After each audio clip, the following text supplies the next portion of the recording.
எல்லா விஷயங்கள் தெரிஞ்சுக்கிறதுக்கு முதல்ல ஏதாவது ஒரு நூல் வழிதான் ஓணும். நூலுன்னாக்கா துணி தைக்கிற நூலுன்னு அர்த்தம் இல்லைங்க. நூலுங்கிறது ஒரு புக்கை குறிக்கிறது, புஸ்தகம் அப்படின்னு சொல்றோம். இந்த நூல் வழியாதான் நம்ம தெய்வத்தை தெரிஞ்சுக்க முடியும். ஏதாவது ஒரு நூல், என்ன தெய்வம் அப்படிங்கிறது இல்ல, என்ன தெய்வமா இருந்தா கூட. இப்ப முஸ்லீமை எடுத்துக்கிட்டீங்கன்னா என்ன வருது? குர்ஆன். அதே மாதிரி கிறிஸ்டின் எடுத்துக்கிட்டீங்கன்னா பைபிள். ஹிந்து எடுத்துக்கிட்டீங்கன்னா பலவிதமான நூல்கள். இதுல ரொம்ப விசேஷமான நூல் என்னன்னு கேட்டீங்கன்னா, ஹிந்துஸ்ல ராமாயணம் மகாபாரதம் தான். இது எல்லாருக்கும் தெரிஞ்ச சமாச்சாரம். ராமாயணத்துல மட்டும் ஒரே ஒரு நூலா அமைஞ்சது ராமாயணம். அதுல தொகுப்பு கிடையாது. எதுல? ராமாயணத்துல. வால்மீகியாலே எழுதினாங்க.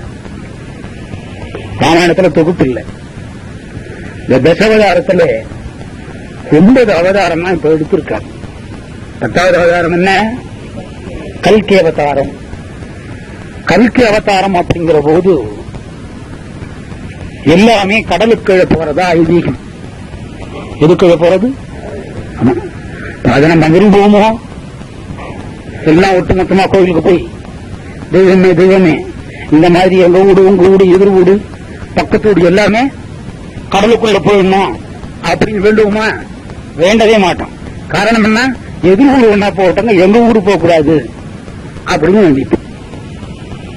அதனால கல்கி அவதாரம் அப்படிங்கிறது 10வது அவதாரம். இதுல 2 அவதாரம் ரொம்ப விசேஷமான அவதாரம். என்னென்ன அவதாரம்? ஒன்னு ராம அவதாரம், அடுத்து வந்தது கிருஷ்ண அவதாரம். இந்த ராம அவதாரம் அப்படிங்கிறது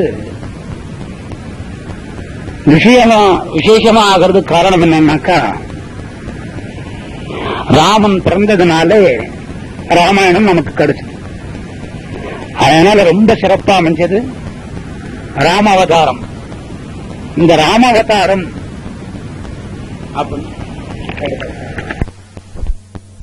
ஆனா ராமனோட வாழ்க்கையிலே அது அதிகமா அனுபவிச்சதெல்லாம் கஷ்டமே அனுபவிச்சார் இல்லையா?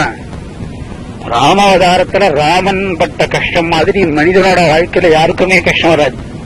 இப்ப இந்த அம்மா எடுத்துக்கிட்டீங்கன்னா, இந்த மாதிரி பெரிய கஷ்டங்கள் எங்க கஷ்டம் யாருமே அனுபவிக்கலைங்க அப்படின்னு சொல்லுவான் இல்லையா? அந்த அம்மாவை எடுத்துக்கிட்டீங்கன்னா, ரொம்ப தொந்தரவு உங்க வீட்டுலயே இருக்கக்கூடாதுன்னு நினைக்கிறேங்க அப்படின்னு அவ எடுத்துப்பான். ஆனா ராமனோட காவியத்தில் எடுக்கிற போது ராமனுக்கு தான் அதிகமான கஷ்டம். யார் கஷ்டப்பட்டது? ராமன். அவதார புருஷனா இருந்து தெய்வமா வந்து தெய்வமே மண்ணுலகிலே மனிதனா வந்து கஷ்டப்பட்ட சமாச்சாரம் உள்ளது மகாகாவியம் ராமாயணம். சரி, இப்படி எல்லாம் கஷ்டப்பட்டார். எல்லா அவதாரத்திலையும் கஷ்டம். ஒரு அவதாரத்துல சந்தோஷமா இருக்கலாம்னு தீர்மானம் பண்ணார். எல்லா அவதாரத்திலையும் கஷ்டம். எப்படி கஷ்டம்னா, முதல் அவதாரத்தை எடுத்தீங்கன்னா பாதி மீனும் பாதி மனுஷன். இன்னொரு அவதாரத்தை எடுத்தீங்கன்னா பாதி ராம பாதி இரண்டும் கட்டான். இன்னொரு அவதாரத்தை எடுத்தீங்கன்னா குள்ளா. ஆமா, குள்ளனை யாராவது விரும்புவாங்க? ஏதோ நானும் விரும்புவாங்க. குள்ளனை கள்ளனோட கம்பேர் பண்ணிடுவான் இல்லையா? திருடனா குள்ளனும் ஒன்னும் சொல்லுவாங்க. திருடன் கள்ளம் ஒண்ணுதான். ஆகியனால குள்ள அவதாரமும் விரும்ப மாட்டாங்க. இப்படி ஒவ்வொரு அவதாரத்திலையும் ஒவ்வொரு சிக்கல். இன்னொரு அவதாரத்தை எடுத்தீங்கன்னா பாதி உடம்பு மீதி சிங்கம். அந்த மாதிரி உங்க வீட்டுல யாராவது வந்தாங்க, வாங்க வாங்க உட்காருங்க, நிலை போடுவீங்களா? என்ன பண்ணுவீங்க? அது எப்படி சிங்கம் மாதிரி யாராவது அவர் சிங்கம் மாதிரி உள்ள வந்து என்ன பண்ணுவீங்க?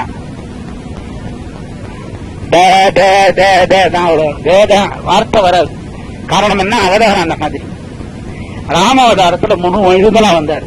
விஷ மனிதனா வந்து அழகா வந்து இருக்கு. அழகு ஒண்ணுதான் அவருக்கு மிச்சம், லாவண்யம். கிடைச்சது என்ன? பட்டாபிஷேகம் ஆரம்பிச்சதுல இருந்தே கஷ்டம் தான். சரி, இந்த கஷ்டம் இல்லாத ஒரு அவதாரம் சந்தோஷமா எடுக்கலாம்னா பக்கத்துல கேஸ் கட்டு போவார். அவதாரம் ராம அவதாரம் முடிஞ்சு போச்சுன்னு அடுத்து சொல்லு. அதனால என்ன பண்ணாரு, கிருஷ்ணாவதாரம்னு ஒண்ணு எடுத்தார். ராமாயணத்துல என்ன விசேஷம் கேட்டீங்கன்னா, தானே கஷ்டப்பட்டு தெய்வம் இருக்குதுங்கிறத சொன்னார். எதுல? ராமாவதாரத்துல. கிருஷ்ணாவதாரத்துல தன் மூலியமா பஞ்சபாண்டவங்களோட கஷ்டத்தை விலக்கி காட்டினார். இதுதான் மகாபாரதத்தோட ஐதீகம் சுருக்கம். அந்த பஞ்சபாண்டவர்கள் அப்படிங்கிற போது 5 பேர் இல்லையா? தர்மர்ல இருந்து நகுல சகாதேவன் வரைக்கும் 5 பேர். கர்ணன் இதுல சொல்லுக்குள்ள அடக்கம் இல்லை, அந்த அவையிலையும் அடக்கம் இல்லை. இந்த பஞ்சபாண்டவர்கள் அப்படிங்கிற போது நம்ம பஞ்சபூதங்களா எடுத்துக்கணும். பஞ்சபூதங்கள் என்னென்ன? அந்த பஞ்சபூதம்லாம் இல்ல, கண் காது மூக்கு செவி 2 ஓட்டை,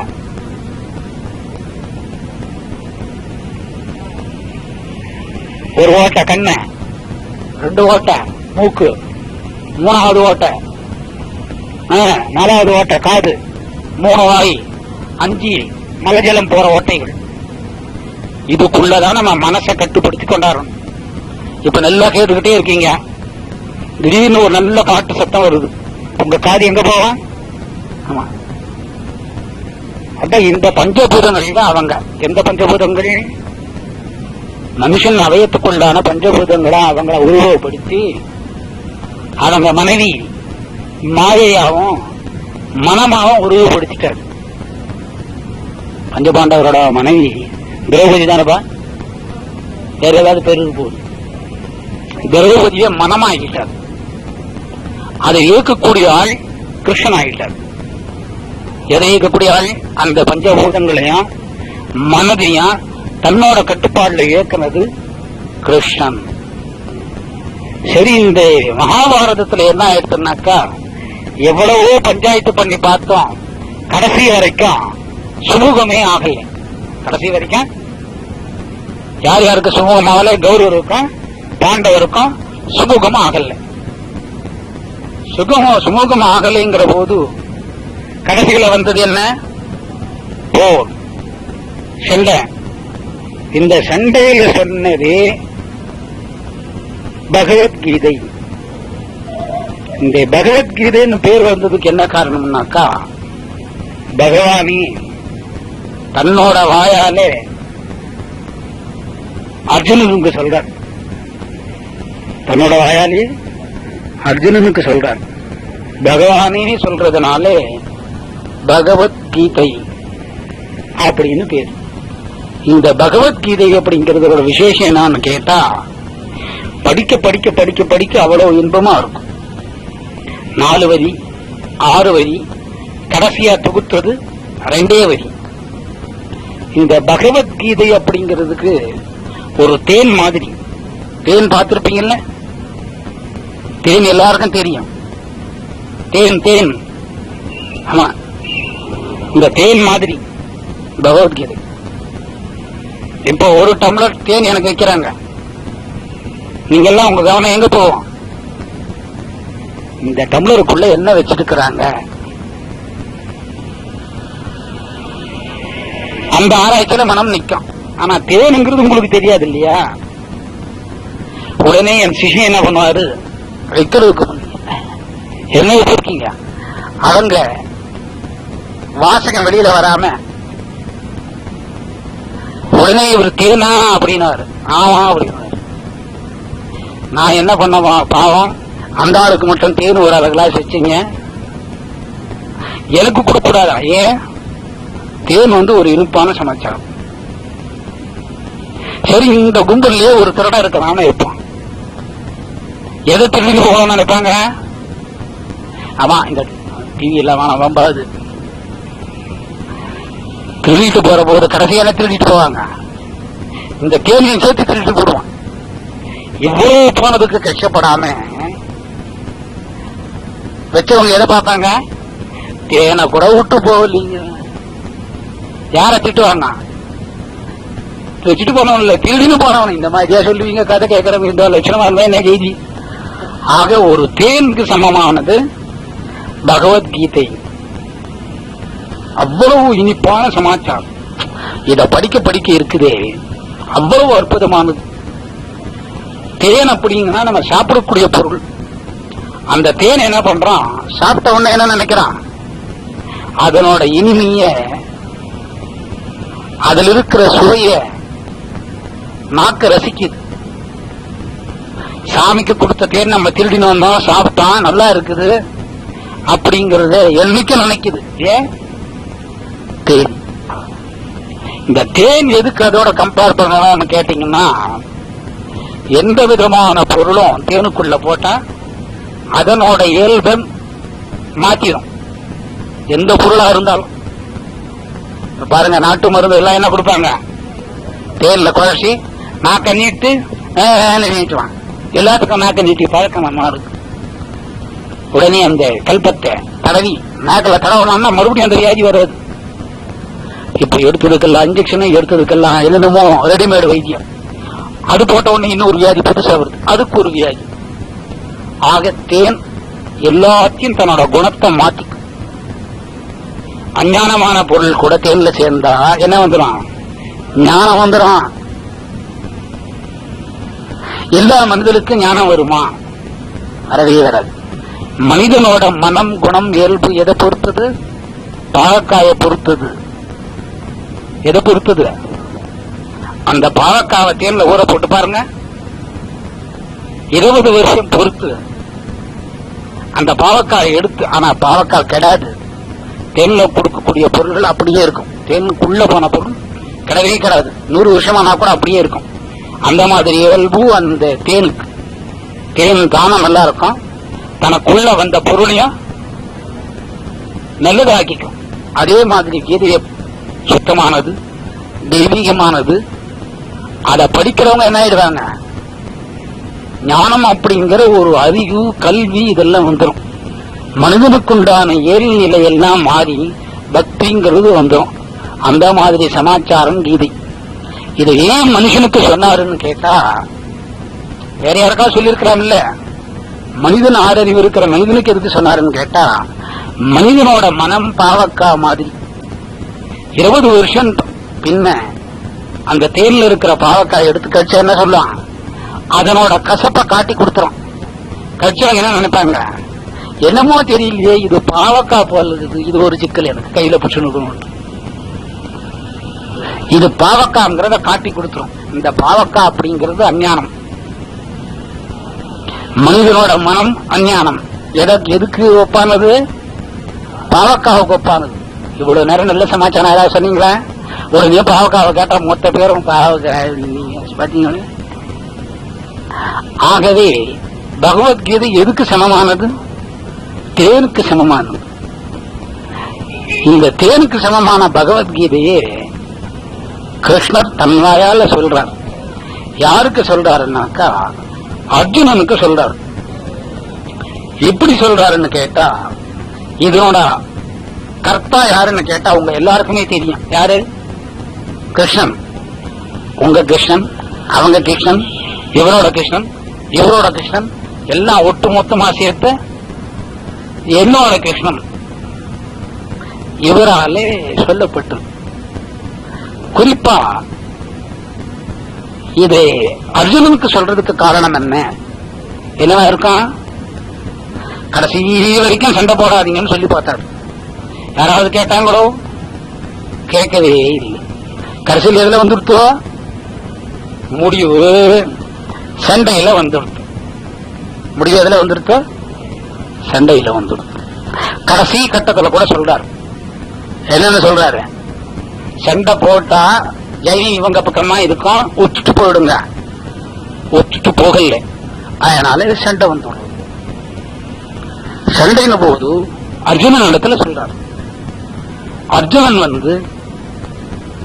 தன்னோட நிழலேதான் அர்ஜுனன். யாரோட நிழல்? கிருஷ்ணனோட மகாசக்தி மொத்தம் உருண்டு திரண்டாலே அர்ஜுனன் தனக்குள்ள இருந்து வெளியில வந்தாள். இவர் நாராயணன், அவனோ நரன். அவர்கிட்ட சொல்லியே கேட்க போது அவருக்கு சந்தேகம் வந்தது. யாருக்கு? அர்ஜுனனுக்கு. ஏன் சந்தேகம் வந்தது? பந்த பாசம் வந்ததுனால சந்தேகம் வந்தது. இவரே ஒரு 2 நிமிஷம் அசந்துட்டார். யார் அசந்தது? கிருஷ்ணன். நமக்குள்ள இருந்து வெளியில வந்து நரனான அர்ஜுனனே இந்த தடமாட்டமா இருக்கிற போது மற்ற மனுஷால் எப்படி கேட்பா அப்படிங்கறதுனால இத 18 பாகமா பிரிச்சு சொல்றார். எத்தனை பாகமா பிரிக்கிறாரு? 18 பாகமா பிரிக்கிறார். அப்படி ஆக இந்த கீதைக்கு நாயகன் கிருஷ்ணன் ஆயிட்டார் இல்லையா? இந்த கீதை போர்க்களத்தில் சொல்லப்பட்டது. இதுக்கு முன்னாலே இவர் யாருக்கு பிறந்தாரு? வாசுதேவனுக்கு மகனா பிறந்துட்டார். அவருக்கு தெரிஞ்சதெல்லாம் என்ன? தன்னோட மகன் கிருஷ்ணன் அப்படிங்கிறது தான் தெரியும். ரொம்ப ஆனந்தத்தை யாருக்கு கொடுத்ததுன்னா மகன் தாய்க்கு கொடுத்தார், தேவகிக்கு கொடுத்தார். இவர் அவதாரத்தோட காரணம் என்னன்னு கேட்டா மகாபாரத நூல் கொடுக்கிறதுக்கு அவதாரம் எடுத்தார். என்ன நூல்? மகாபாரத அவதாரம். அந்த அவதாரத்துக்கு மகாபாரத நூல் கொடுக்கிறதுக்கே கிருஷ்ணனுங்கிற ஒரு அவதாரம் எடுக்க வேண்டியதா போச்சு. ஒரு இதிகாச நூல் கொடுக்கிறதுக்கே ஒரு அவதாரம் எடுக்க வேண்டியது இருக்குது இல்லையா? அவதாரம் எடுத்தார். ராமாயணத்துல ஒட்டு மொத்தமா ஒரே காவியம், மகாபாரதத்துல 2 காவியம். மகாபாரதத்துக்குள்ள கீதா அப்படிங்கிற ஒரு சமாச்சாரம். அதனோட தலை எதுன்னு கேட்டீங்கன்னா மகாபாரதம். மகாபாரதம் சதை அப்படின்னுட்டாக்கா, கீதா எலும்பு. இப்ப ஒரு மனுஷன் எலும்போ சதையோ இல்லாம இருக்க முடியுமா? எலும்பு சதை இல்லாம இருக்க முடியுமோ? இருக்க முடியாது. காரணம் என்னன்னு கேட்டா தீபாவளிக்கு எலும்பு சதை மொத்தத்தையும் துணுட்டீங்க, ஒண்ணு பாக்கி இல்லை. அந்த தோல் துண முடியாது இருந்தது. தோல் ஆமா சாப்பிட முடியாம இருந்தது. இல்லவன் அந்த தோலை கூட சாப்பிட்டு இருப்பீங்க. ஆட்டு பாகத்திலேயே எது ருசின்னு கேட்டீங்கன்னா ஆட்டோட நாக்கு. உடனே ஐயருக்கு இதெல்லாம் எப்படி தெரியும்னு கேட்கக்கூடாது, நான் சாப்பிட்டு இருக்கிறேன். அதோட ருசியான பாகம் எதுன்னு கேட்டீங்கன்னா என்ன? காது. காதை நல்லா முடிவு எடுத்துட்டு ஒரு கம்பியில குத்தி அடுப்புல வச்சிடணும், எதுல? நெருப்புல. ஏன்னா நல்ல நல்ல சமாச்சாரங்கள் கேட்டது எது, கேட்காதது எது? காது. காதுன்னா இல்லைன்னு அர்த்தம் தெலுங்குல. ஆகவே அந்த உருவுகளிலே ரொம்ப விசேஷமானது காது. எல்லா உருவுகளிலுமே விசேஷமானது காது. காதை மையமா வச்சுதான் எல்லாம் போகணும். ஆகவே மகாபாரதம் அப்படிங்கிற நூலுக்கு கிருஷ்ணன் அவதாரம் எடுக்க வேண்டியதா போச்சு. இதுல 2 சப்ஜெக்டா உங்களுக்கு பிரியுது. அதனோட கிளை எது? கீதை. கீதை அப்படிங்கிறது எலும்பு மாதிரி, சதை மாதிரி. மகாபாரதம் இந்த உடம்புல எல்லா அவயங்களும் முக்கியமான அவயங்கள். எல்லா அவயங்களும் முக்கியமான அவயங்கள். இப்ப நம்ம பேசுறது எதை கொண்டு கேட்கறீங்க? காதை கொண்டு கேட்கறீங்க. காதால கேட்கறதுக்கு உபதேசம்னு பேரு. அதுக்கு கீதா உபதேசம்ங்கிற பேர் வச்சுட்டாங்க. இதுல மகாபாரதத்தை முதல்ல இயக்குனவர் யாருன்னு கேட்டா வியாச பகவான். அவருக்கு பேர் என்ன? வியாச பகவான். அவர் தான் இதுல கொடுக்கிறார். வியாசர் கொடுக்கிறார். வியாசருக்கு தகப்பனார் யாருன்னு கேட்டா பராசரர். அவங்களோட தகப்பனார் அவரை. இந்த கீதையோட சமாச்சாரம் என்னன்னு கேட்டீங்கன்னா பியூர்லி ஞானமி. பியூர்லி என்ன விதமான மொழி படிச்சிருந்தாலும், என்ன விதமான உயர்ந்த நிலையில, எந்த விதமான பதவியில் இருந்தா கூட கீதை படிக்கிறவா பக்குவமாயிடுவான். அந்த மாதிரி பொருள் கீதை. இந்த கீதை யார் யாருக்கு பக்குவத்தை உண்டு பண்ணுவோம்னா சராசரி மனுஷன் மட்டும் இல்ல, மூடன், குருடன். மூடனால நடக்க முடியாது. முடவன். மூடனுக்கு அறிவு கிடையாது. மூடன், முடவன், குருடன் இவாளுக்கே ஞானத்துக்கு கொடுக்கக்கூடிய சமாச்சாரம் உள்ளது எது? கீதை, பகவத்கீதை. இப்ப நம்ம எல்லாருக்குமே இங்க இருக்கிற எல்லாருக்குமே ஞானம் இருக்கு. எல்லாம் படிச்சவங்க, பண்புள்ளவங்க, அறிவாளிங்க. முன் அறிவாளி, பின் அறிவாளி, அந்த கோடியில் அறிவாளி, இப்ப வந்தது அறிவாளி, போக போறது அறிவாளி. எல்லாருக்கும் அறிவு அதிகம்.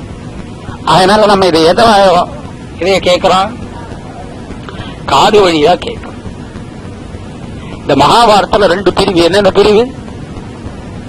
ஆமா, முதல்ல மகாபாரதத்தோட கதை சாரம், பஞ்சபாண்டவர்களை வச்சு மகாபாரத காவியம்.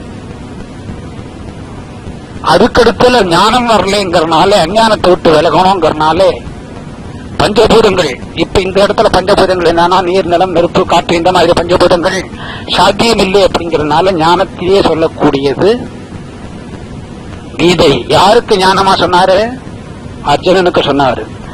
இதுல 18 பாகத்துல முதல் பாகத்துக்கு என்ன பேருன்னு கேட்டா விஷாதி யோகம்ங்கிறது பேரு. என்ன பேரு? விஷாதி யோகம். இந்த விஷாதி யோகம் எதுல ஆரம்பிக்குதுன்னு கேட்டா போர் முனையில ஆரம்பிக்குது. மகாபாரதம் சொல்லப்பட்டது எப்போன்னு கேட்டீங்கன்னா யுத்தத்தின் போது சொல்றாங்க. சொல்றது எப்போ? ஆமா, இதுல சொன்னது கிருஷ்ணன், கேட்டது அர்ஜுனன். இல்லையா? சொன்னது கிருஷ்ணன், கேட்டது அர்ஜுனன். சொல்லப்பட்ட சமயம் யுத்தம். இந்த யுத்தத்துக்கே மூல காரணமாயிருந்தது துரியோதனன். காரணம் தான் துரியோதனன், வெற்றிக்கு கிருஷ்ணன். வந்ததுக்கு காரணம் யாரு? துரியோதனன். இந்த சண்டைக்கே காரணமாயிருந்தது துரியோதனன். அதை முடிச்சு வச்சதுதான் கிருஷ்ணன்.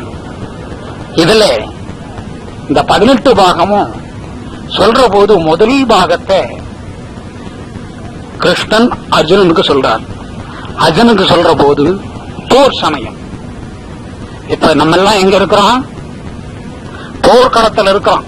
நீங்க எல்லாம் வில்லு வம்பு பக்கத்துல இருக்கிறவங்க ஒரு குத்து குத்துங்க நகத்தல, அது போர் ஆயிடும். நீங்க ஒரு கீரை அந்த அம்மாவை கீறணும், உடனே பின்னால இருக்கிற அம்மா ஒருத்தர் ஜடைய போட்டு இருக்கணும். இவர் இந்த டம்ளரால் இந்த அடிச்சாருன்னா உடனே அவர் கண்ணாடியால் அடிப்பார். என்ன ஆயிடாது? போர். இப்ப முதல் துவக்கமே போர். போர் துவக்கத்துல போது அந்த போரோட சமாச்சாரங்கள்லாம் வரணும். இல்ல எடுத்தோடனே பகவத்கீதை சொல்லிட்டாருன்னா சரியா வராது.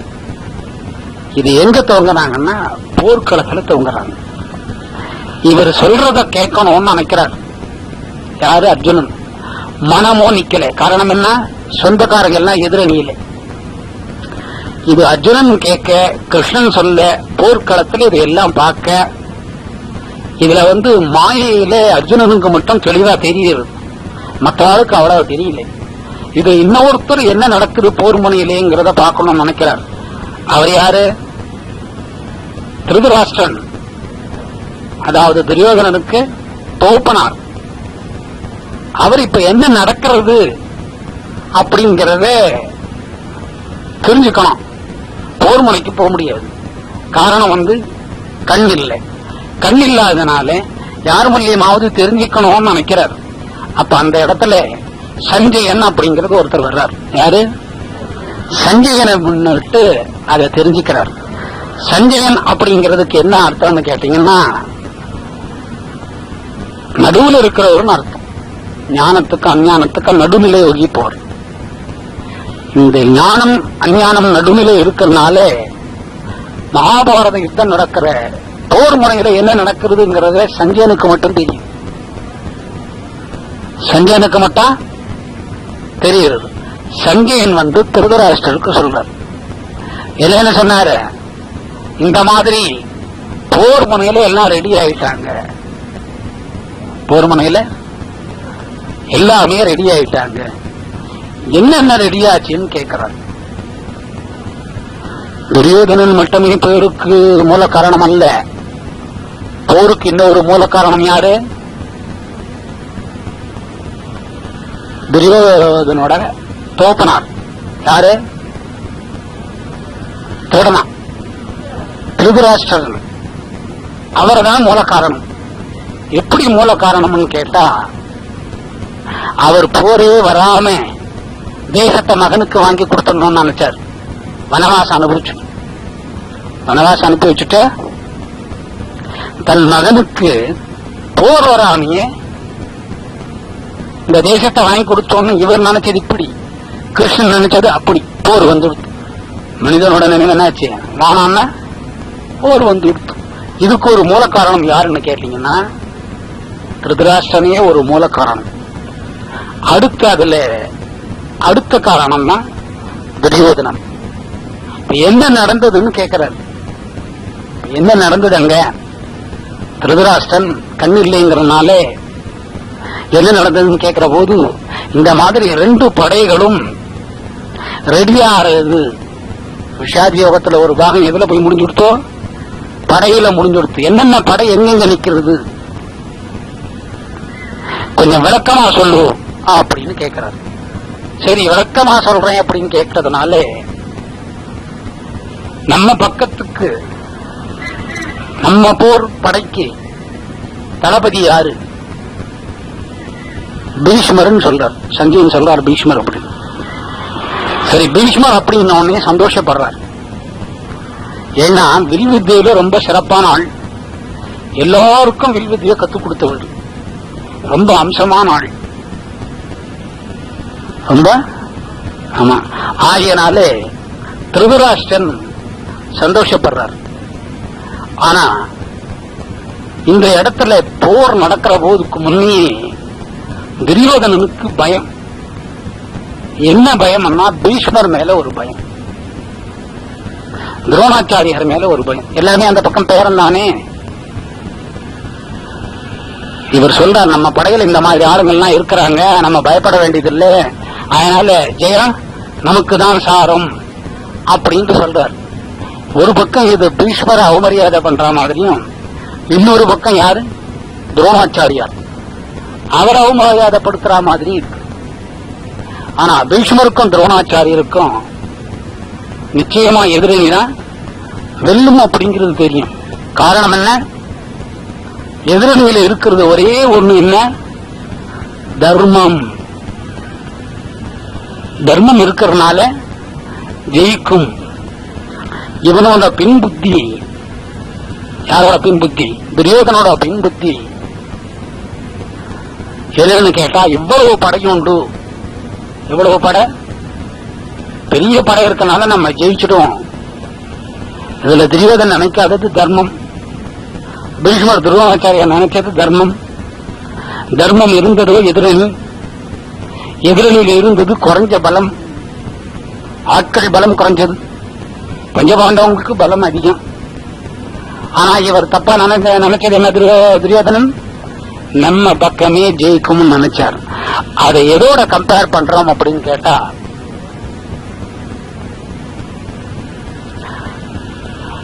நிறைய படை இருந்தா, நிறைய ஜனம் இருந்தா அதை கட்டி காப்பாத்துறது கஷ்டம். உதாரணத்துக்கு நீங்க ஒரு விறகு கடைக்கு போறீங்க, விறகு கடைக்கு போனா சுள்ளிக்கட்டைன்னு தெரியுமா உங்களுக்கு? ஒரு 200 சுள்ளிக்கட்டையை ஒரு கவர்ல கட்டுறது கஷ்டம். கட்ட முடியுமோ? கட்டினாலும் நிக்காது, நின்னாலும் சும வந்தாலும் தூக்குறது கஷ்டம். ஒரு 5 சுள்ளிக்கட்டையா இருந்தா என்ன பண்ணுவீங்க? இந்த பக்கம் ஒரு கட்டு, அந்த பக்கம் ஒரு கட்டு போட்டு, 2 கட்டையும் இணைக்கிற ஒரு கட்டு போட்டு, நடுவுல சூட்கேஸ் மாதிரி தூக்கின்னு வந்துருவீங்க. எத? கட்டை. என்ன கட்டைய? சுள்ளிக்கட்டைய. இப்ப 2வது சுள்ளிக்கட்டை யாரு? பஞ்சபாண்டவர். முதல் சொல்லிக்கட்ட 200 சொல்லிக்கட்ட யாரு? கௌரவ சமாச்சாரம். இதுவே அவங்க ஜெயிக்காததுக்கு ஒரு முதல் காரணம். அதுக்கப்புறம் இதுல குழப்பம் வந்தது இன்னொரு காரணம். தர்மம் இருந்தது பாண்டவர் காரணம், பாண்டவர் பக்கம் இருந்தது மற்றொரு காரணம். இன்னும் ஒரு விஷயம் என்னன்னு கேட்டா, இவ்வளவு பலசாலி துரோணாச்சாரியார், பீஷ்மர்,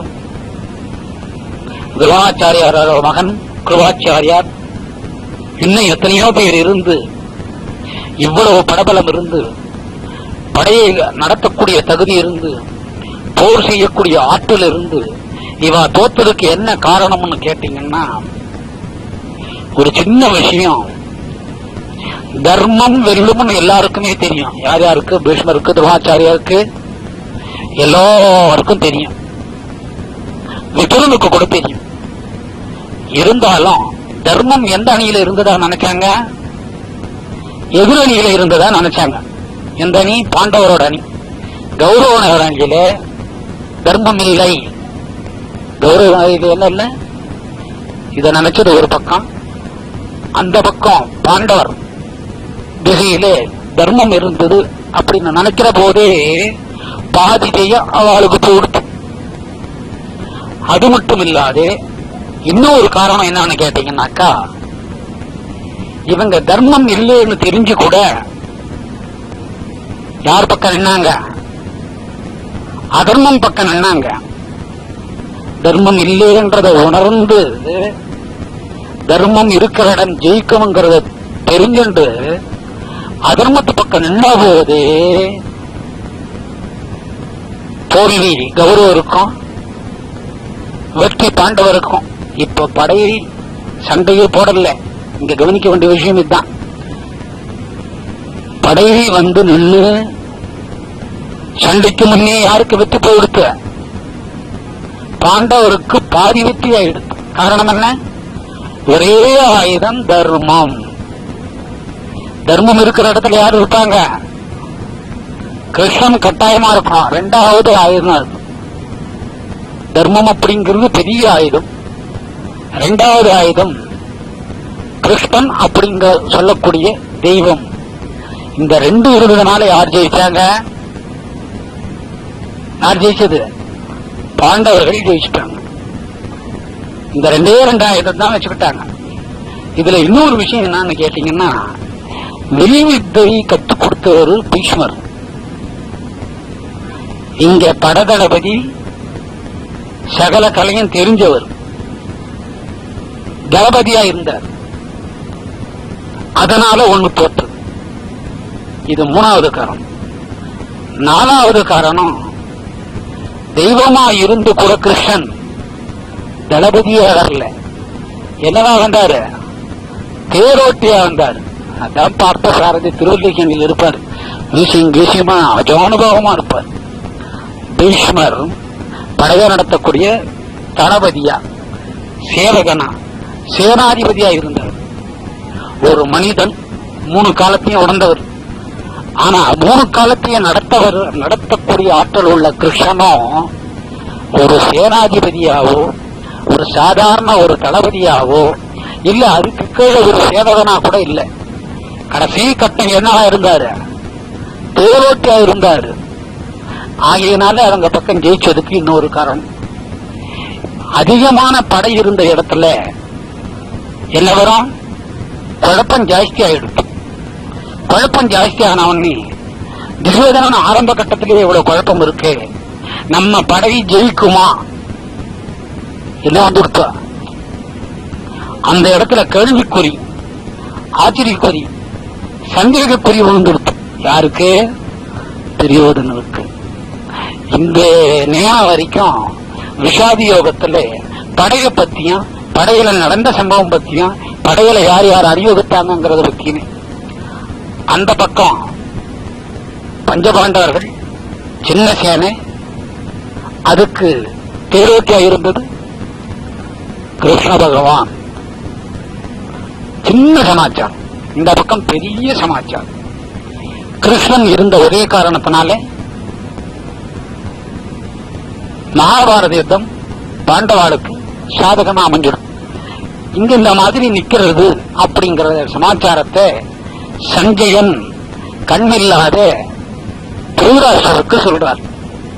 உடனே திருதராஷ்டிரர் கேட்கிறாராம், அந்த பக்கம் என்ன ஆச்சு, இந்த பக்கம் குழப்பன்ற, அந்த பக்கம் ஏமைந்தி அப்படின்னு கேட்டா, அந்த பக்கத்துல வெள்ள குதிரை இல்லை. என்ன குதிரை? ஆமா, வெள்ள குதிரையில தேரை பூட்டி கிருஷ்ணன் ஓட்டிக்கிட்டு வந்து 2 படைக்க நடுவுல, கௌரவர் பாண்டவர் படைக்க நடுவுல கொண்டு வந்து நிறுத்திருக்கிறாரு அப்படிங்கறத சஞ்சயன் திருதராஷ்டிரருக்கு சொல்றார். இப்ப யாரோட சமாச்சாரத்துக்கு போயிடுச்சு? இது வரைக்கும் இவங்களோட போர் சமாச்சாரம், இவங்களோட அணிவகுத்த சமாச்சாரம், வீரர்கள் சமாச்சாரத்தை சொல்றாங்க.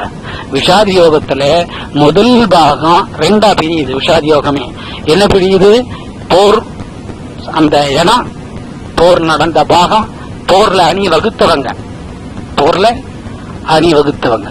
அப்பதான் சொல்றார், இந்த மாதிரி வெளியில குதிரையில ஓட்டிக்கிட்டு வந்து அர்ஜுனனோட கிருஷ்ணன் நிக்கிறார்.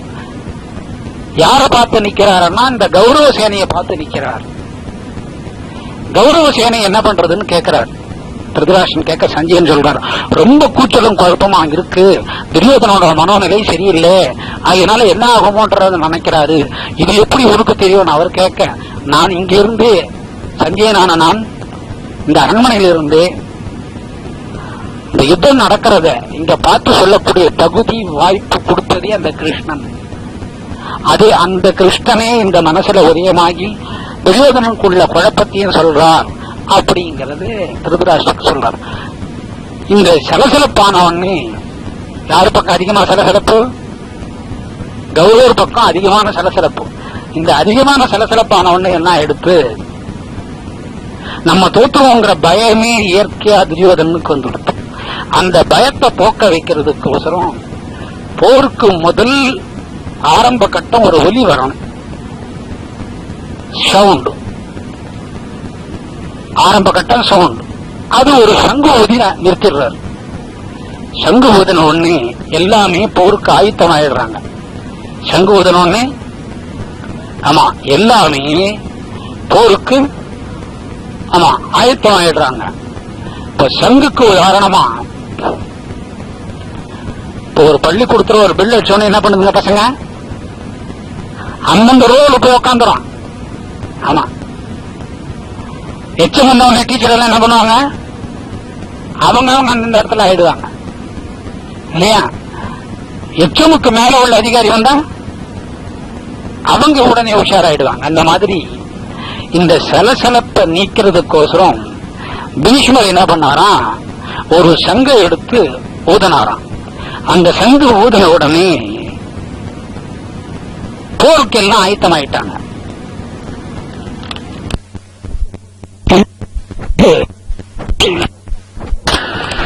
சண்டை போடுறது, சண்டைன்னு வந்த போது பஞ்சாயத்து பண்ண சிலர் வருவாங்க. என்ன கேட்பாங்க, பஞ்சாயத்தாரர் என்ன கேட்பாங்க, நீர் முதல்ல அடிச்சீரா அவர் முதல்ல அடிச்சீரா? சந்திரா, இருந்தாலும் நீ முதல்ல அடிச்சிடக்கூடாது, என்னதான் இருந்தாலும் உங்க குரு. அப்ப முதல்ல அடிச்ச ஒரு பக்கம் என்ன ஆயிடுது, நியாயம் இழந்து போகுது. முதல்ல அடி வாங்கின ஒரு பக்கம் நீதி நுணு போகுது. ஆகியனாலே இந்த சண்டை துவக்கம் கூட யார் முதல்ல துவங்கினது, பீஷ்மரால சங்கு ஊதப்பட்டு அவங்க பக்கம் தான் ஆயத்தமானாங்க.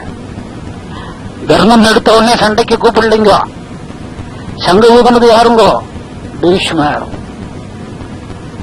அதர்மமே முதல்ல யுத்தத்தை ஆரம்பிச்சதா இந்த இடத்துல ஐதீகம். அதனால தோத்தது யாரு, முதல்ல சங்கு ஊதனவாளே தோத்துட்டாங்க. எவ்வளவு விசாலமான புத்தி, எவ்வளவு பக்தி, கிருஷ்ணனை பத்தி தெரிஞ்சது, தெய்வத்தை பத்தி தெரிஞ்சவரே பீஷ்மர் தன்னோட தலைமை பதவி, தன்னோட பலம், தான் இந்த சேனைக்கு தலைமை வகிக்கிறோம், அதனால இதுல கூச்சல் வந்தா தோல்வி அடைஞ்சிடும்ங்கிறத தெரிஞ்சுட்டு கூட நிதானம் வகிக்காம என்ன பண்ணிட்டாரு, முதல்ல எடுத்த உடனே சங்க ஊதிட்டாரு. இப்ப போர் முதல்ல துவக்கினது யாரு, யார் துவக்கினது, கௌரவர் தான் துவக்கினது ஆகி போச்சு. அதனால முதல் துவக்கினவங்களுக்கு என்ன வந்தது, தோல்வி வந்தது. தோல்வி வந்ததுன்னா மட்டுமல்ல, எல்லாமே மாண்டு போற அளவுக்கு தோல்வி வந்தது. அது மட்டும் இல்லாம அடுத்தது கிருஷ்ணன் அதே மாதிரி இந்த அணியில் இருக்கிறவங்களுக்கு சொல்றாங்க, சங்க ஊத போறேன், சங்க ஊத போறேன் அப்படின்னு சொல்லிட்டு பஞ்சபாண்டவர்களுக்கு தகுதியான பஞ்சசயன சங்கு. அந்த எழுத்துல என்ன வருது, பஞ்சம் அப்படிங்கனாக்கா அஞ்சு அப்படிங்கிறது அர்த்தம்.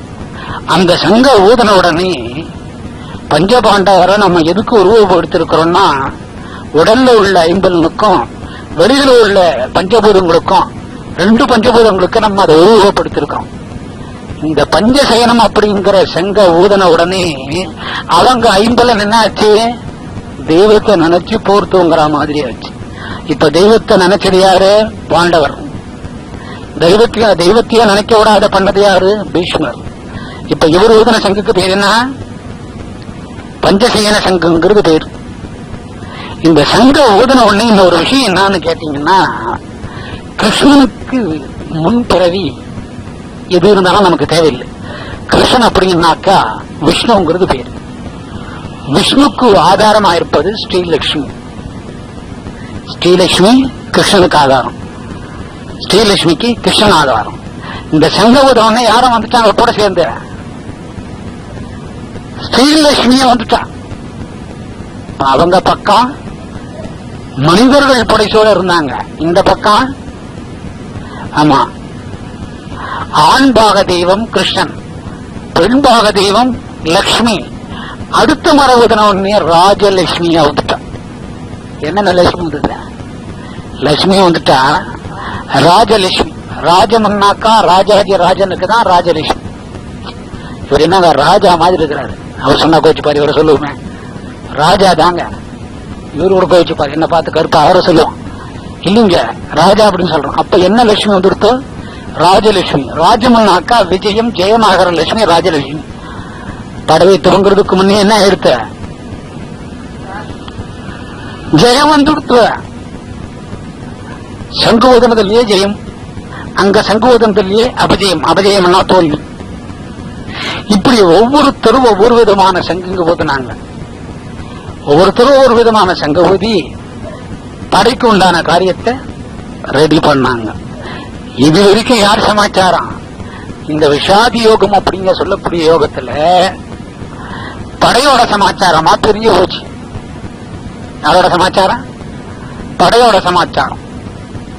இருந்தாலும் இந்த தேர் வெள்ள குதிரையோட கொண்டு போய் நிறுத்தின உடனே அர்ஜுனன் எதிர் இருக்கிற அணியரை பாக்குறாரு. எந்த அணியரை? தாத்தா பேரன் அண்ணா தம்பி. இப்பதான் தன்னோட நினைவுக்கு வர்றான். இது வரைக்கும் நம்ம எங்க இருந்தோம்?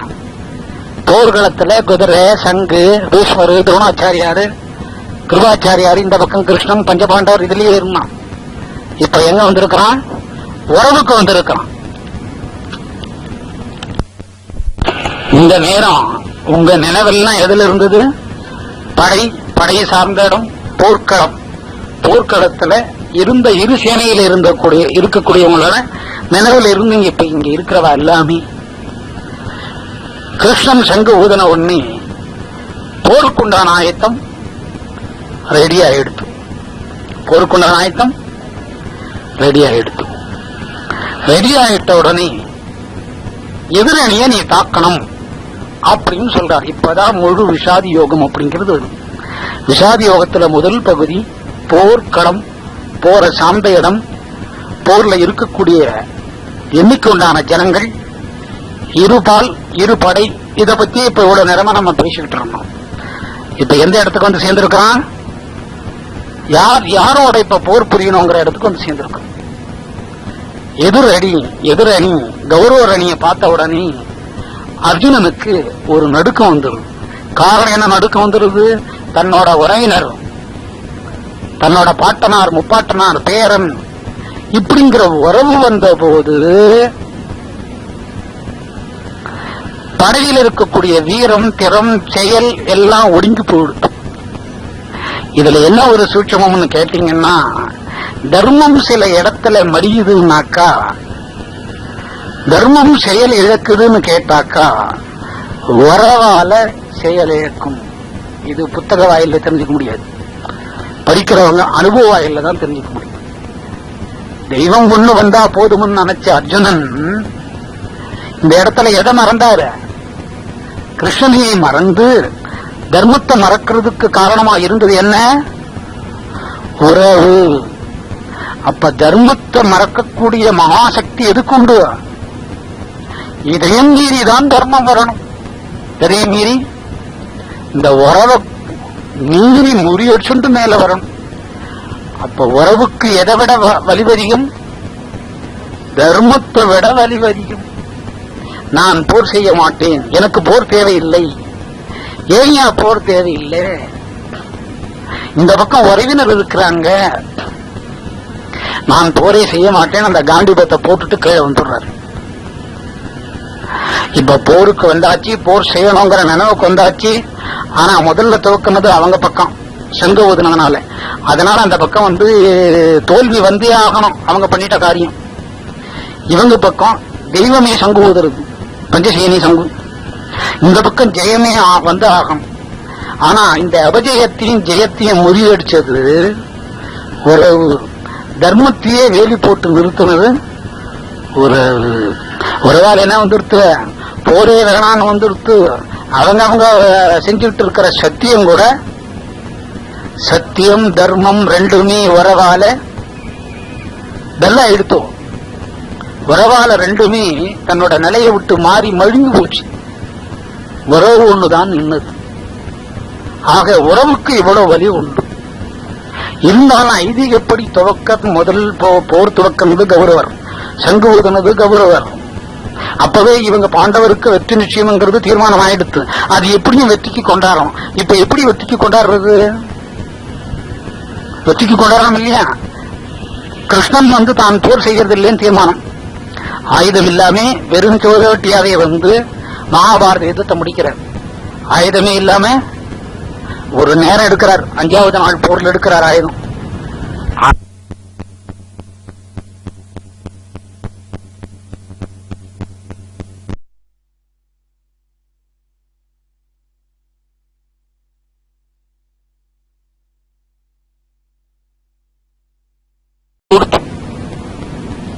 அது மட்டும் இல்லாது இன்னொரு காரணம் என்னன்னு கேட்டீங்கன்னாக்கா, இவங்க தர்மம் இல்லைன்னு தெரிஞ்சு கூட யார் பக்கம் நின்னாங்க? அதர்மம் பக்கம் நின்னாங்க. தர்மம் இல்லைன்றத உணர்ந்து தர்மம் இருக்கிற இடம் ஜெயிக்கணுங்கிறத தெரிஞ்சுண்டு அதர்மத்து பக்கம் நின்னா போதே தோல்வி கௌரவம் இருக்கும், வெற்றி பாண்டவருக்கும். இப்ப படையில் சண்டையே போடல. இங்க கவனிக்க வேண்டிய விஷயம் இதுதான். படையில் வந்து நின்று சண்டைக்கு முன்னே யாருக்கு வெற்றி போயிடுத்து? பாண்டவருக்கு பாதி வெற்றி ஆயிடுது. காரணம் என்ன? ஒரே ஆயுதம் தர்மம். தர்மம் இருக்கிற இடத்துல யாரு இருப்பாங்க? கிருஷ்ணன் கட்டாயமா இருப்பான். 2வது ஆயுதம் அது. தர்மம் அப்படிங்கிறது பெரிய ஆயுதம். 2வது ஆயுதம் கிருஷ்ணன் அப்படிங்க சொல்லக்கூடிய தெய்வம். இந்த 2 இருந்ததுனால யார் ஜெயிச்சாங்க? யார் ஜெயிச்சது? பாண்டவர்கள் ஜெயிச்சிட்டாங்க. இந்த 2 ஆயுதம் தான் வச்சுக்கிட்டாங்க. இதுல இன்னொரு விஷயம் என்னன்னு கேட்டீங்கன்னா, வில்வித்தை கற்றுக் கொடுத்தவர் பீஷ்மர். இங்க படதளபதி சகல கலையும் தெரிஞ்சவர், தளபதியா இருந்தார். அதனால ஒண்ணு தோற்று. இது 3வது காரணம். 4வது காரணம், தெய்வமா இருந்து கூட கிருஷ்ணன் தளபதியா வரல. என்னவா வந்தாரு? தேரோட்டியா வந்தாரு. அதான் பார்த்த சாரதி திருவள்ளிக்கண்ணில் இருப்பார். கீசியமா அஜானுபவமா இருப்பார். பீஷ்மர் படையை நடத்தக்கூடிய தளபதியா, சேவகனா, சேனாதிபதியா இருந்தார். ஒரு மனிதன் 3 காலத்தையும் உணர்ந்தவர். ஆனா 3 காலத்தையும் நடத்தக்கூடிய ஆற்றல் உள்ள கிருஷ்ணனோ ஒரு சேனாதிபதியாவோ, ஒரு சாதாரண ஒரு தளபதியாவோ இல்ல, அதுக்கு கீழே ஒரு சேவகனா கூட இல்ல. கடைசி கட்டம் என்னவா இருந்தாரு? தேரோட்டியா இருந்தாரு. ஆகையினால அவங்க பக்கம் ஜெயிச்சதுக்கு இன்னொரு காரணம், அதிகமான படை இருந்த இடத்துல என்ன வரும்? குழப்பம் ஜாஸ்தி ஆயிடுச்சு. குழப்பம் ஜாஸ்தி ஆனவனே துரியோதனன் ஆரம்ப கட்டத்திலேயே இவ்வளவு குழப்பம் இருக்கு, நம்ம படை ஜெயிக்குமா இல்ல வந்துடுத்த அந்த இடத்துல கேள்விக்குறி, ஆச்சரியக்குறி, சந்தேகக்குறி விழுந்துடுத்து. யாருக்கு? துரியோதனனுக்கு. இந்த நேரம் வரைக்கும் விஷாதி யோகத்துல படைய பத்தியும் படையில நடந்த சம்பவம் பத்தியும், படையில யார் யார் அணிவகுத்தாங்கிறத பத்தியுமே. அந்த பக்கம் பஞ்சபாண்டவர்கள், சின்ன சேனை, அதுக்கு தேரோட்டியா இருந்தது கிருஷ்ண பகவான். சின்ன சமாச்சாரம். இந்த பக்கம் பெரிய சமாச்சாரம். கிருஷ்ணன் இருந்த ஒரே காரணத்தினாலே மகாபாரத யுத்தம் பாண்டவாளுக்கு சாதகமா அமைஞ்சிடும். இங்க இந்த மாதிரி நிக்கிறது அப்படிங்கிற சமாச்சாரத்தை சஞ்சயன் கண்ணில்லாத திருதராஷ்டிரருக்கு சொல்றார். உடனே திருதராஷ்டிரர் கேட்கிறாராம், அந்த பக்கம் என்ன ஆச்சு, இந்த பக்கம் குழப்பன்ற, அந்த பக்கம் ஏமைந்தி அப்படின்னு கேட்டா, அந்த பக்கத்துல வெள்ள குதிரை இல்ல. என்ன குதிரை? ஆமா, வெள்ள குதிரையில தேரை பூட்டி கிருஷ்ணன் ஓட்டிக்கிட்டு வந்து 2 படைக்க நடுவுல, கௌரவர் பாண்டவர் படைக்க நடுவுல கொண்டு வந்து நிறுத்திருக்கிறாரு அப்படிங்கறத சஞ்சயன் திருதராஷ்டிரருக்கு சொல்றார். இப்ப யாரோட சமாச்சாரத்துக்கு போயிடுச்சு? இது வரைக்கும் இவங்களோட போர் சமாச்சாரம், இவங்களோட அணிவகுத்த சமாச்சாரம், வீரர்கள் சமாச்சாரத்தை சொல்றாங்க. விஷாதி யோகத்துல முதல் பாகம் 2ஆ பிரியுது. விஷாதி யோகமே என்ன பிரியுது? போர், அந்த இடம், போர் நடந்த பாகம், போர்ல அணி வகுத்தவங்க, போர்ல அணி வகுத்தவங்க. அப்பதான் சொல்றார், இந்த மாதிரி வெள்ள குதிரையில ஓட்டிக்கிட்டு வந்து அர்ஜுனனோட கிருஷ்ணன் நிக்கிறார். யார பார்த்து நிக்கிறாருன்னா இந்த கௌரவ சேனையை பார்த்து நிக்கிறார். கௌரவ சேனை என்ன பண்றதுன்னு கேட்கிறார். திருதராஷ்டிரன் கேட்க சஞ்சயன் சொல்றார், ரொம்ப கூச்சலும் குழப்பமா இருக்கு, துரியோதனோட மனோநிலை சரியில்லை, அதனால என்ன ஆகுமோன்றது நினைக்கிறாரு, இது எப்படி உனக்கு தெரியும் அவர் கேட்க, நான் இங்க இருந்து சஞ்சயனான நான் இந்த அரண்மனையில இருந்து இந்த யுத்தம் நடக்கிறத இங்க பார்த்து சொல்லக்கூடிய தகுதி வாய்ப்பு கொடுத்ததே அந்த கிருஷ்ணன். அது அந்த கிருஷ்ணனே இந்த மனசுல உதயமாகி துரியோதனனுக்குள்ள குழப்பத்தையும் சொல்றார் அப்படிங்கிறது திருதராஷ்டிரன் சொல்றார். இந்த சலசலப்பானவன்னு யாரு பக்கம் அதிகமா சலசலப்பு? கௌரவர் பக்கம் அதிகமான சலசலப்பு. இந்த அதிகமான சலசலப்பானவன்னு என்ன எடுத்து நம்ம தோற்றுவோங்கிற பயமே இயற்கையா துரியோதனனுக்கு வந்துடுது.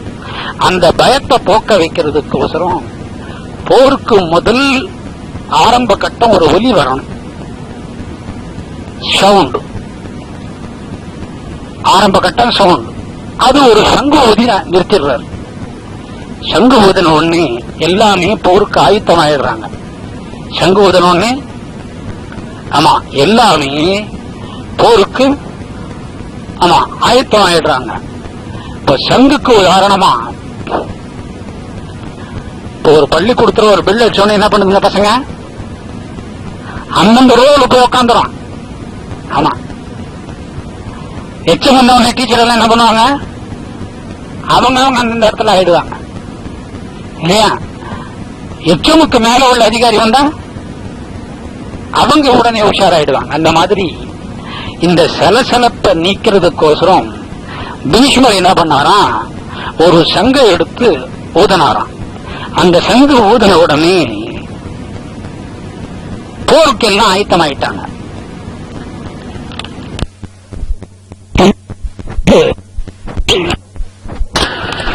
சண்டை போடுறது, சண்டைன்னு வந்த போது பஞ்சாயத்து பண்ண சிலர் வருவாங்க. என்ன கேட்பாங்க? பஞ்சாயத்தாரர் என்ன கேட்பாங்க? நீர் முதல்ல அடிச்சீரா அவர் முதல்ல அடிச்சீரா? சந்திரா, இருந்தாலும் நீ முதல்ல அடிச்சிடக்கூடாது, என்னதான் இருந்தாலும் உங்க குரு. அப்ப முதல்ல அடிச்ச ஒரு பக்கம் என்ன ஆயிடுது?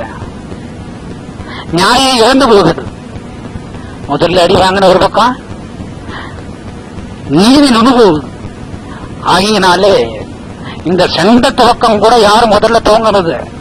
பீஷ்மரால சங்கு ஊதப்பட்டு அவங்க பக்கம் தான் ஆயத்தமானாங்க. தர்மம் எடுத்த உடனே சண்டைக்கு கூப்பிடலைங்க. சங்கு ஊதனது யாருங்கோ? பீஷ்மர். அதர்மமே முதல்ல யுத்தத்தை ஆரம்பிச்சதா இந்த இடத்துல ஐதீகம். அதனால தோத்தது யாரு? முதல்ல சங்கு ஊதனவாளே தோத்துட்டாங்க.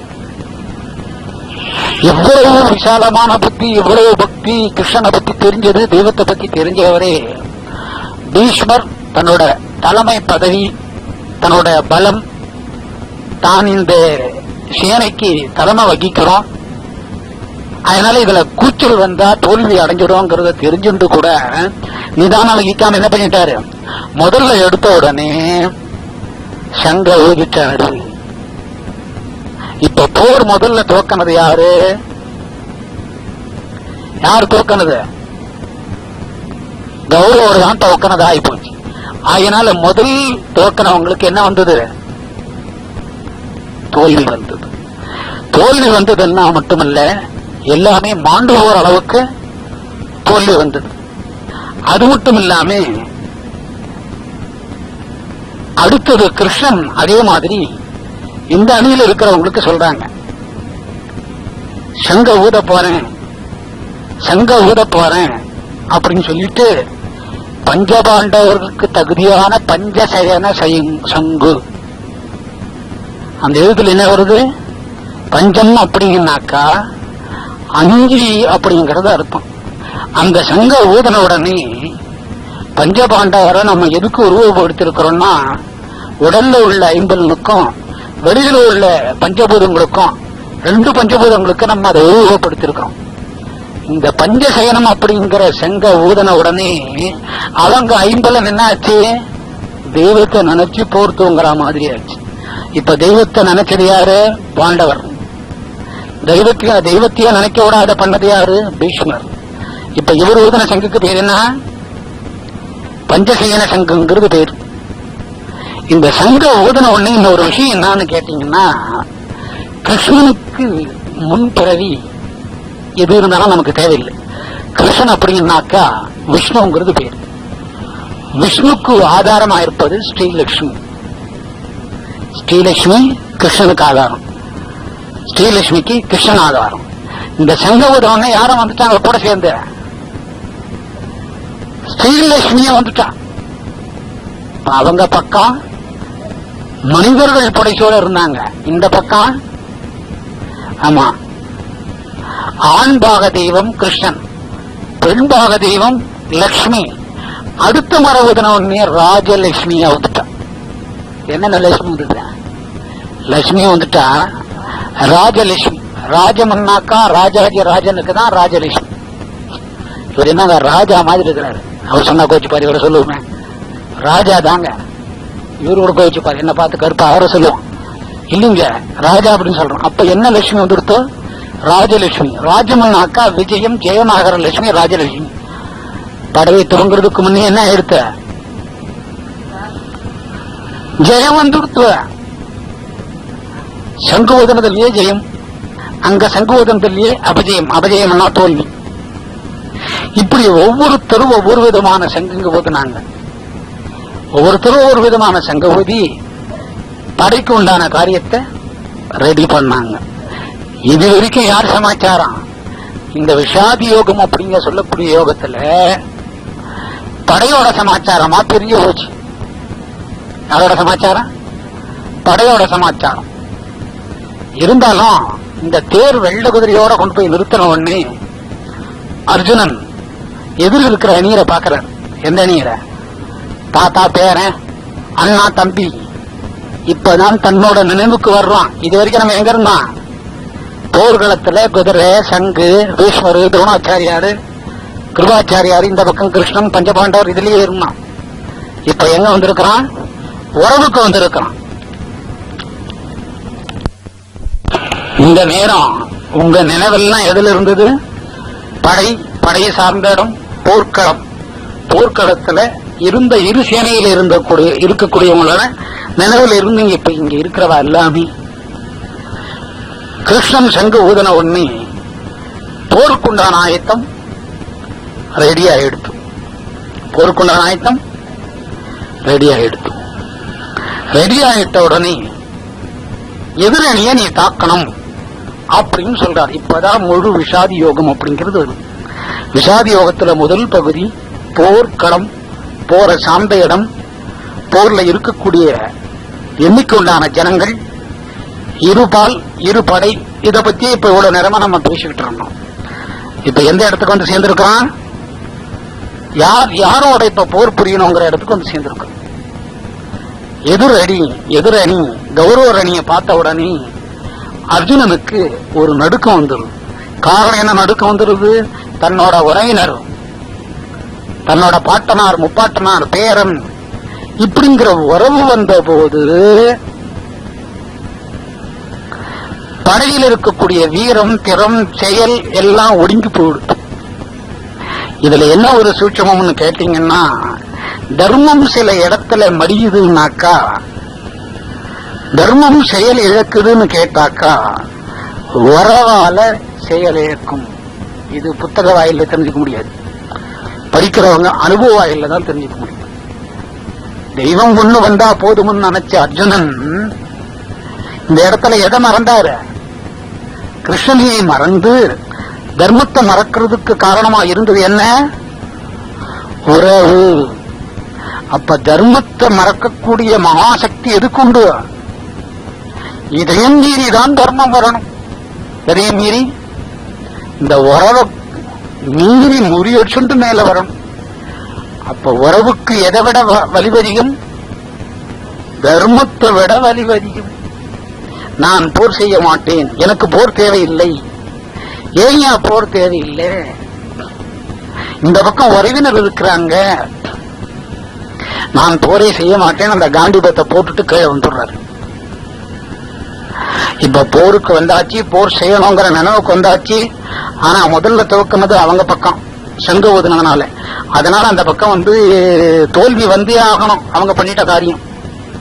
இவங்க பக்கம் தெய்வமே சங்கு ஊதுறது, பஞ்சசேனி சங்கு. இந்த பக்கம் ஜெயமே வந்து ஆகும். ஆனா இந்த அபஜயத்தையும் ஜெயத்தையும் முறியடிச்சது ஒரு தர்மத்தையே வேலி போட்டு நிறுத்தினது உறவு. உறவால் என்ன வந்துடுத்து? போரே வேணான்னு வந்துடுத்து. அவங்க செஞ்சுட்டு இருக்கிற சத்தியம் கூட, சத்தியம் தர்மம் ரெண்டுமே உறவால நல்லா எடுத்தோம். உறவால ரெண்டுமே தன்னோட நிலையை விட்டு மாறி மழுங்கி போச்சு. உறவு ஒண்ணுதான் நின்னது. ஆக உறவுக்கு இவ்வளவு வலி உண்டு. இருந்தாலும் ஐதீகப்படி துவக்க முதல் போர் துவக்கினது கௌரவர், சங்கு ஊதுனது கௌரவர். அப்பவே இவங்க பாண்டவருக்கு வெற்றி நிச்சயம்ங்கிறது தீர்மானம் ஆயிடுத்து. அது எப்படியும் வெற்றிக்கு கொண்டாடுறோம். இப்ப எப்படி வெற்றிக்கு கொண்டாடுறது? வெற்றிக்கு கொண்டாடுறோம் இல்லையா? கிருஷ்ணன் வந்து தான் போர் செய்யறது இல்லைன்னு தீர்மானம். ஆயுதம் இல்லாம வெறும் சோதட்டியாவே வந்து மகாபாரத யுத்தத்தை முடிக்கிறார். ஆயுதமே இல்லாம ஒரு நேரம் எடுக்கிறார், 5வது நாள் போர்ல எடுக்கிறார் ஆயுதம்.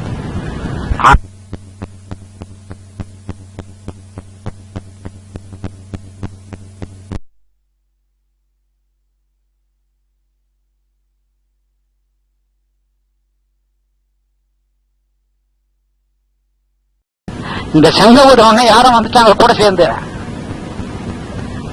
ஸ்ரீலட்சுமிய வந்துட்டான். அவங்க பக்கம் மனிதர்கள் படைச்சோட இருந்தாங்க, இந்த பக்கம் ஆமா ஆண் பாக தெய்வம் கிருஷ்ணன், பெண் பாக தெய்வம் லட்சுமி. அடுத்த மரபுதனே ராஜலட்சுமியா வந்துட்டான். என்னென்ன லட்சுமி வந்துட்டா? லட்சுமியா வந்துட்டா ராஜலட்சுமி. ராஜமன்னாக்கா ராஜாஜி ராஜனுக்கு தான் ராஜலட்சுமி. இவர் என்னங்க ராஜா மாதிரி இருக்கிறாரு. அவர் சொன்னா கோச்சு பாரு, இவரை சொல்லுவோமே ராஜா தாங்க. இவரு கூட கோச்சு பாரு, என்ன பார்த்து கருப்பா அவரை சொல்லுவோம் இல்லைங்க ராஜா அப்படின்னு சொல்றோம். அப்ப என்ன லட்சுமி வந்துடுத்தோ? ராஜலட்சுமி. ராஜமன்னாக்கா விஜயம் ஜெயமாகர லட்சுமி ராஜலட்சுமி. படவை துவங்குறதுக்கு முன்னே என்ன எடுத்த? ஜெயம் வந்துடுத்து. சங்குவோதனத்திலேயே ஜெயம், அங்க சங்குவோதனத்திலேயே அபஜயம். அபஜயம்னா தோல்வி. இப்படி ஒவ்வொருத்தரும் ஒவ்வொரு விதமான சங்குங்க ஓதுனாங்க. ஒவ்வொருத்தரும் ஒவ்வொரு விதமான சங்க ஓதி படைக்கு உண்டான காரியத்தை ரெடி பண்ணாங்க. இது வரைக்கும் யார் சமாச்சாரம்? இந்த விஷாதி யோகம் அப்படிங்க சொல்லக்கூடிய யோகத்துல படையோட சமாச்சாரமா பெரிய போச்சு. யாரோட சமாச்சாரம்? படையோட சமாச்சாரம். இருந்தாலும் இந்த தேர் வெள்ள குதிரையோட கொண்டு போய் நிறுத்தின உடனே அர்ஜுனன் எதிர் இருக்கிற அணியரை பாக்குறாரு. எந்த அணியரை? தாத்தா பேரன் அண்ணா தம்பி இப்பதான் தன்னோட நினைவுக்கு வர்றான். இது வரைக்கும் நம்ம எங்க இருந்தோம்? போர்க்களத்துல குதிரை, சங்கு, பீஷ்மரு, துரோணாச்சாரியாரு, கிருபாச்சாரியாரு, இந்த பக்கம் கிருஷ்ணன், பஞ்சபாண்டவர் இதுலயே இருந்தான். இப்ப எங்க வந்திருக்கிறான்? உறவுக்கு வந்திருக்கிறான். இந்த நேரம் உங்க நினைவெல்லாம் எதுல இருந்தது? படையை சார்ந்த இடம் போர்க்களம். போர்க்களத்துல இருந்த இரு சேனையில இருக்கக்கூடியவங்களோட நினைவுல இருந்து இப்ப இங்க இருக்கிறவா எல்லாமே கிருஷ்ணன் சங்கு ஊதன உடனே போருக்குண்டான ஆயத்தம் ரெடி ஆயிடுத்து. போருக்குண்டான ஆயத்தம் ரெடி ஆயிடுத்து. ரெடி ஆயிட்ட உடனே எதிரணிய நீ தாக்கணும் அப்படின்னு சொல்றார். இப்பதான் முழு விஷாதி யோகம் அப்படிங்கிறது. விஷாதி யோகத்துல முதல் பகுதி போர்க்களம், போற சார்ந்த இடம், போர்ல இருக்கக்கூடிய எண்ணிக்கையுண்டான ஜனங்கள், இருபால் இருபடை, இத பத்தி இப்ப இவ்வளவு நேரமா நம்ம பேசிக்கிட்டு இருந்தோம். இப்ப எந்த இடத்துக்கு வந்து சேர்ந்திருக்கிறான்? யாரோட இப்ப போர் புரியணுங்கிற இடத்துக்கு வந்து சேர்ந்திருக்கோம். எதிரணி கௌரவ அணியை பார்த்த உடனே அர்ஜுனனுக்கு ஒரு நடுக்கம் வந்துருது. காரணம் என்ன நடுக்கம் வந்துருது? தன்னோட உறவினர், தன்னோட பாட்டனார், முப்பாட்டனார், பேரன் இப்படிங்கிற உறவு வந்த போது படையில் இருக்கக்கூடிய வீரம், திறம், செயல் எல்லாம் ஒடுங்கி போயிடுது. இதுல என்ன ஒரு சூட்சமம்னு கேட்டீங்கன்னா, தர்மம் சில இடத்துல மடியுதுன்னாக்கா, தர்மம் செயல் இழக்குதுன்னு கேட்டாக்கா, உறவால செயல் இழக்கும். இது புத்தக வாயில தெரிஞ்சுக்க முடியாது, படிக்கிறவங்க அனுபவ வாயில தான் தெரிஞ்சுக்க முடியும். தெய்வம் ஒண்ணு வந்தா போதும்னு நினைச்ச அர்ஜுனன் இந்த இடத்துல எதை மறந்தாரு? கிருஷ்ணனையை மறந்து தர்மத்தை மறக்கிறதுக்கு காரணமா இருந்தது என்ன? உறவு. அப்ப தர்மத்தை மறக்கக்கூடிய மகாசக்தி எதுக்குண்டு? இதையும் மீறிதான் தர்மம் வரணும். இதையும் மீறி இந்த உறவை மீறி முறியடிச்சுண்டு மேல வரணும். அப்ப உறவுக்கு எதை விட வலிவதிகம்? தர்மத்தை விட வலிவதிகம். நான் போர் செய்ய மாட்டேன், எனக்கு போர் தேவையில்லை. ஏன் போர் தேவையில்லை? இந்த பக்கம் உறவினர் இருக்கிறாங்க, நான் போரே செய்ய மாட்டேன், அந்த காண்டிபத்தை போட்டுட்டு கீழே வந்துடுறாரு. இப்ப போருக்கு வந்தாச்சு, போர் செய்யணுங்கிற நினைவுக்கு வந்தாச்சு. ஆனா முதல்ல துவக்கினது அவங்க பக்கம், சங்க ஊதுனதுனால. அதனால அந்த பக்கம் வந்து தோல்வி வந்தே ஆகணும், அவங்க பண்ணிட்ட காரியம். இவங்க பக்கம் தெய்வமே சங்கு ஊதுறது, பஞ்சசேனி சங்கு. இந்த பக்கம் ஜெயமே வந்து ஆகும். ஆனா இந்த அபஜயத்தையும் ஜெயத்தையும் முறியடிச்சது ஒரு தர்மத்தையே வேலி போட்டு நிறுத்தினது ஒரு ஒருவாள் என்ன வந்துருத்து, போரே வேணான்னு வந்துருத்து. அவங்க செஞ்சுட்டு இருக்கிற சத்தியம் கூட, சத்தியம் தர்மம் ரெண்டுமே உறவால டல்லா எடுத்தோம். உறவால ரெண்டுமே தன்னோட நிலையை விட்டு மாறி மழுங்கி போச்சு. உறவு ஒண்ணுதான் நின்னது. ஆக உறவுக்கு இவ்வளவு வலி உண்டு. இருந்தாலும் ஐதீகப்படி துவக்க முதல் போர் துவக்கினது கௌரவர், சங்கு ஊதுனது கௌரவர். அப்பவே இவங்க பாண்டவருக்கு வெற்றி நிச்சயம்ங்கிறது தீர்மானம் ஆயிடுத்து. அது எப்படியும் வெற்றிக்கு கொண்டாடுறோம். இப்ப எப்படி வெற்றிக்கு கொண்டாடுறது? வெற்றிக்கு கொண்டாடுறோம் இல்லையா? கிருஷ்ணன் வந்து தான் போர் செய்யறது இல்லைன்னு தீர்மானம். ஆயுதம் இல்லாம வெறும் சோதட்டியாவே வந்து மகாபாரத யுத்தத்தை முடிக்கிறார். ஆயுதமே இல்லாம ஒரு நேரம் எடுக்கிறார், 5வது நாள் போர்ல எடுக்கிறார் ஆயுதம்.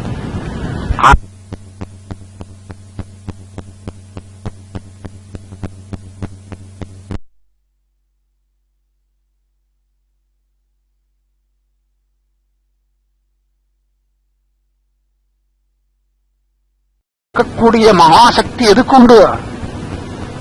இதையும் மீறிதான் தர்மம் வரணும். இதையும் மீறி இந்த உறவை மீறி முறியடிச்சுண்டு மேல வரணும். அப்ப உறவுக்கு எதை விட வலிவதிகம்? தர்மத்தை விட வலிவதிகம். நான் போர் செய்ய மாட்டேன், எனக்கு போர் தேவையில்லை. ஏன் போர் தேவையில்லை? இந்த பக்கம் உறவினர் இருக்கிறாங்க, நான் போரே செய்ய மாட்டேன், அந்த காண்டிபத்தை போட்டுட்டு கீழே வந்துடுறாரு. இப்ப போருக்கு வந்தாச்சு, போர் செய்யணுங்கிற நினைவுக்கு வந்தாச்சு. ஆனா முதல்ல துவக்கினது அவங்க பக்கம், சங்கு ஊதுனதுனால. அதனால அந்த பக்கம் தோல்வி வந்தே ஆகணும், அவங்க பண்ணிட்ட காரியம். இவங்க பக்கம் தெய்வமே சங்கு ஊதுறது, பஞ்சசேனி சங்கு. இந்த பக்கம் ஜெயமே வந்து ஆகணும். ஆனா இந்த அபஜயத்தையும் ஜெயத்தையும் முறியடிச்சது ஒரு தர்மத்தையே வேலி போட்டு நிறுத்தினது.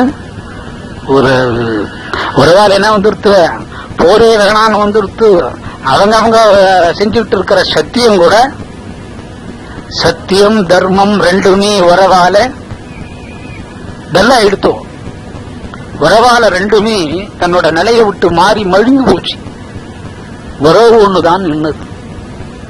ஆக உறவுக்கு இவ்வளவு வலி உண்டு. இருந்தாலும் ஐதீகப்படி துவக்க முதல் போர் துவக்கினது கௌரவர், சங்கு ஊதுனது கௌரவர். அப்பவே இவங்க பாண்டவருக்கு வெற்றி நிச்சயம்ங்கிறது தீர்மானம் ஆயிடுத்து. அது எப்படியும் வெற்றிக்கு கொண்டாடுறோம். இப்ப எப்படி வெற்றிக்கு கொண்டாடுறது? வெற்றிக்கு கொண்டாடுறோம் இல்லையா?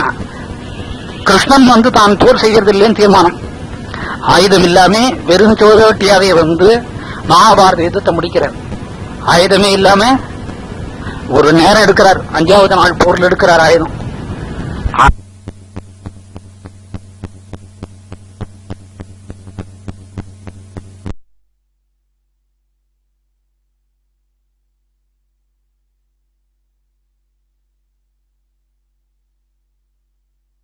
ஐதீகப்படி துவக்க முதல் போர் துவக்கினது கௌரவர், சங்கு ஊதுனது கௌரவர். அப்பவே இவங்க பாண்டவருக்கு வெற்றி நிச்சயம்ங்கிறது தீர்மானம் ஆயிடுத்து. அது எப்படியும் வெற்றிக்கு கொண்டாடுறோம். இப்ப எப்படி வெற்றிக்கு கொண்டாடுறது? வெற்றிக்கு கொண்டாடுறோம் இல்லையா? கிருஷ்ணன் தான் போர் செய்யறது இல்லைன்னு தீர்மானம். ஆயுதம் இல்லாம வெறும் சோதவட்டியாவே மகாபாரத யுத்தத்தை முடிக்கிறார். ஆயுதமே இல்லாம ஒரு நேரம் எடுக்கிறார், 5வது நாள் போர்ல எடுக்கிறார் ஆயுதம்.